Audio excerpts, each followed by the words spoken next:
Desde que nació el cine, ha sido un monstruo, malvado, estúpido y deforme. Una criatura horrenda que aterrorizaba las salas de cine y que ahora no es más que el recuerdo cómico de las modas pasadas. Pero detrás de esa apariencia, detrás de ese mito de monstruo aterrador, hay una criatura que va mucho más allá.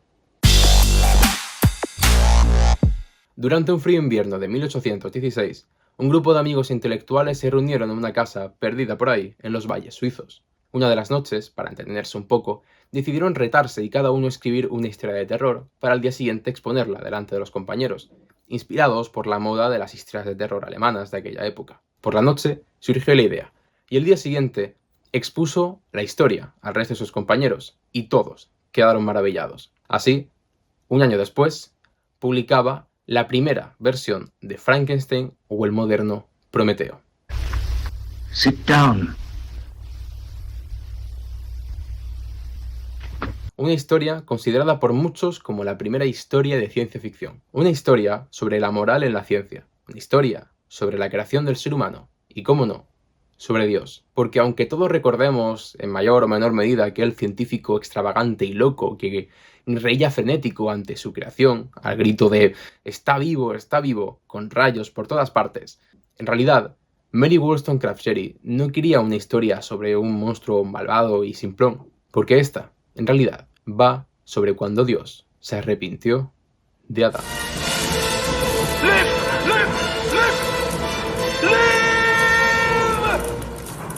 Mary Wollstonecraft Shelley, aunque bueno, vamos a referirnos a ella como Mary Shelley, porque Mary Wollstonecraft Shelley también es el nombre de su madre, que además fue una importante filósofa y activista política ligada al feminismo en el siglo XVIII.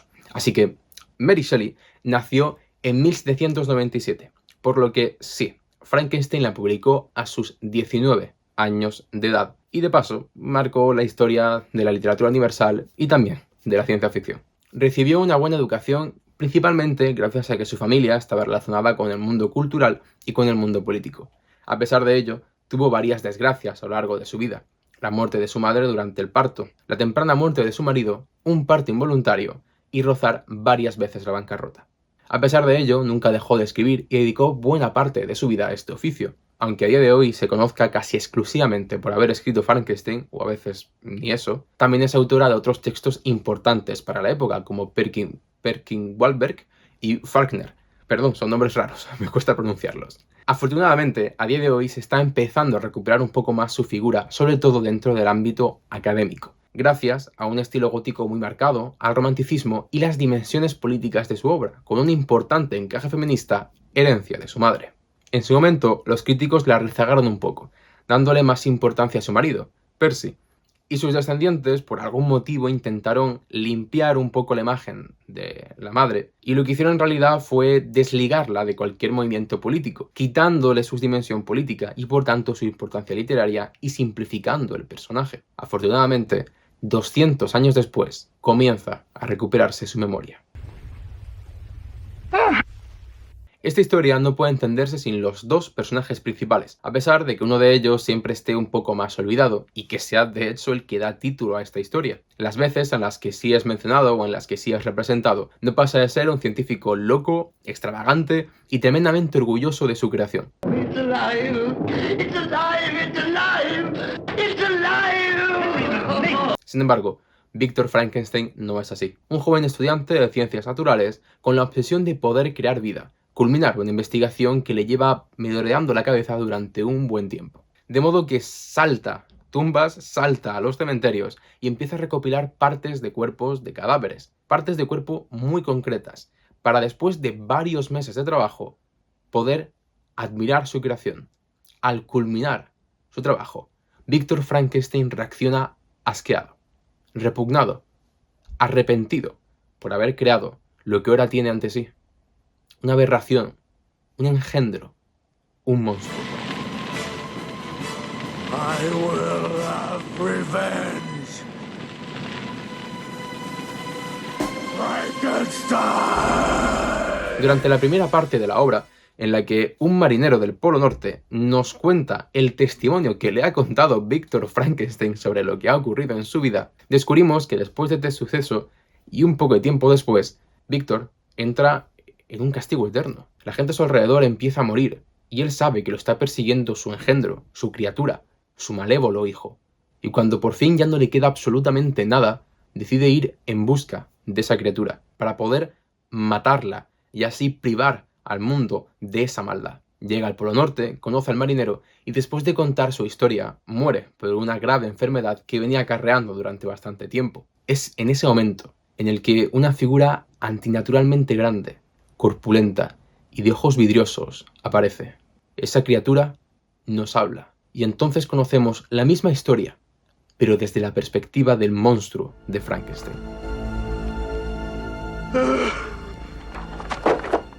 Nacer y despertar en una habitación oscura, sucia y abandonada. Al contrario de lo que creemos, debido a las adaptaciones cinematográficas y el posterior salto al imaginario popular, el monstruo no balbuceaba y iba aterrorizando a los granjeros del pueblo, sino que como todo ser recién creado, vagó por no saber a dónde ir.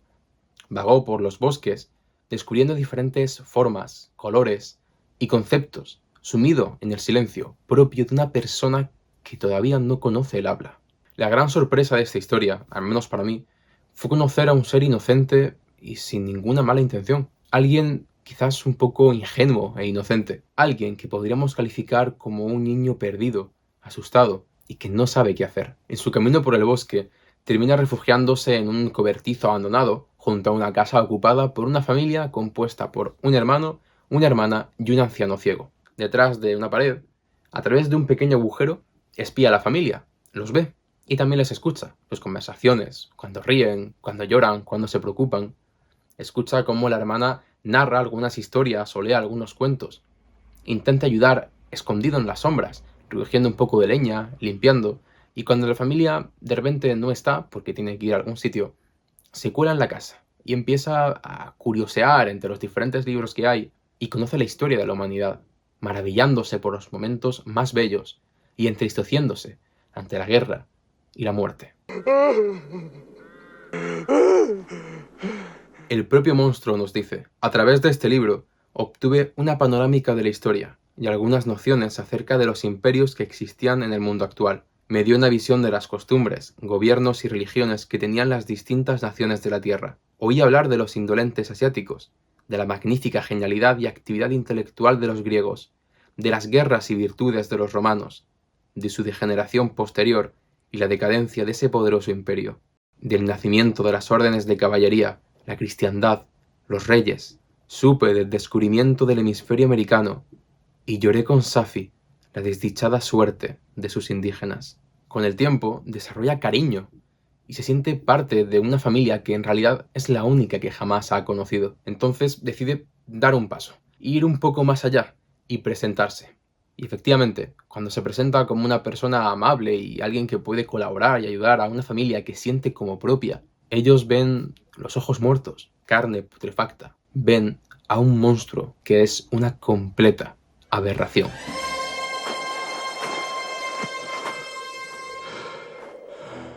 La criatura entra en una espiral de errores y de violencia, y termina efectivamente cercenando el círculo de personas queridas y cercanas de Víctor Frankenstein, su creador. En uno de esos momentos, antes de acabar con todos ellos, se encuentra con Víctor y se confrontan, uno frente al otro, discuten. El monstruo reclama poder tener una persona a la que amar. Es un ser incomprendido porque no es como el resto de personas, así que solo puede comprenderle a alguien como él. Víctor accede a cambio de que no haga daño a nadie, y empieza realmente a recopilar partes del cuerpo para poder crear una monstrua. Pero de repente se da cuenta de que a lo mejor luego le pedirá más y más y más, o que incluso al tener ahora una pareja podrían poblar el mundo de estas criaturas aberrantes. Destroza el cuerpo y destroza el laboratorio, haciendo rabiar como nunca al monstruo solitario. Cuando por fin Víctor está solo porque no le queda a nadie, en realidad, ahora ellos dos, monstruo y creador, están enmarcados en una relación de oposición, en una relación de enemistad. Viven ahora en el dolor, en la agonía y en el odio.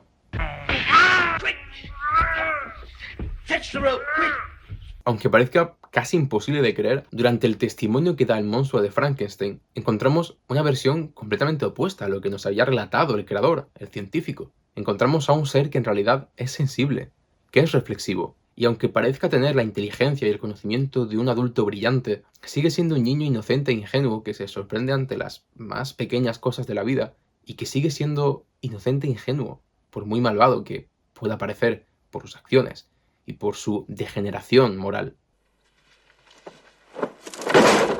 Y a pesar de tener buenas intenciones, todo el mundo le teme. No importa cuánto intente encajar en un mundo al que en realidad fue lanzado sin pedirlo, al que fue lanzado sin consejo, solo, sin saber qué hacer, a dónde ir, ni por qué está ahí. Por ello, la gran pregunta que nos plantea esta historia es en realidad ¿quién es el culpable? De marcar el responsable de todo esto, ¿el científico, el creador que se arrepiente de su obra, o la criatura que es abandonada a su suerte y a su desgracia en un mundo que siempre le va a ser hostil?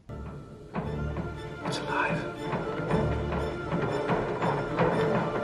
It's alive. Son muchos los mitos y las adaptaciones extrañas que nos ha mostrado el cine a lo largo del tiempo. Algunos ya los he mencionado, como la exageración de Víctor en un científico loco y extravagante, o la simplificación del monstruo en un ser no muy inteligente y con un diseño opuesto al que en realidad debería tener. De hecho, Víctor buscaba crear un ser teóricamente bello, y tal y como se describe en la novela, debería tener proporciones perfectas, dientes blancos y un largo cabello negro, siendo lo único que desentona y que pueda parecer extraño los ojos vidriosos de un muerto. Aunque es cierto que conforme avanza la película, la historia, la novela, se va pudriendo la carne de brazos, piernas, partes del cuerpo que eran de cadáveres. Pero no tiene tornillos, ni tampoco era de color verde, o al menos no lo era al principio de ser creado, que además tampoco se creó con electricidad.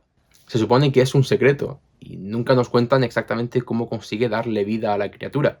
Es un secreto que solo Víctor sabe y que jamás compartió para que nadie más cometiera lo que él considera un error, porque tampoco se siente orgulloso de lo que hizo, como sí muestran las películas. De hecho, se siente el mayor pecador del mundo, merecedor del castigo eterno, merecedor del castigo de Prometeo. Al igual que este, que trajo a la humanidad el fuego divino, él trajo la capacidad de crear seres y de convertirnos en dioses. Y como Prometeo, que fue, si mal no recuerdo, encadenado a una roca y obligado a permanecer mientras un águila le iba comiendo poco a poco las tripas, él fue perseguido por su criatura, volviéndose loco y perdiendo a todos sus seres queridos. Que por cierto, otro Prometeo del que hemos hablado es Oppenheimer, el cual tenéis una crítica a su película bastante interesante en los primeros vídeos del canal.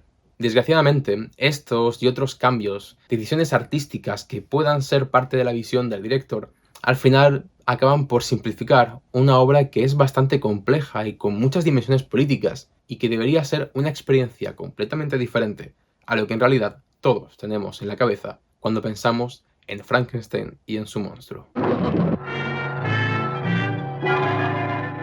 Esta novela fue escrita y publicada durante las primeras revoluciones liberales del siglo XIX, mientras que se adoptaba una postura crítica contra la Iglesia. Víctor es un creador que reniega de su Adán, el cual, cuando pide amor y se le es negado, decide solventar su soledad atormentando a su creador, igual que hizo la humanidad cuando no encontró solución en Dios, y en lugar de ponerse en paralelo, mirar hacia otro lado o desligarse por completo, lo que hizo fue incluso acercarse más, mirarlo a la cara, para en esta ocasión crear enemistad y oposición. Concluyendo Mary Shelley en la muerte de un creador enloquecido y de un monstruo atormentado.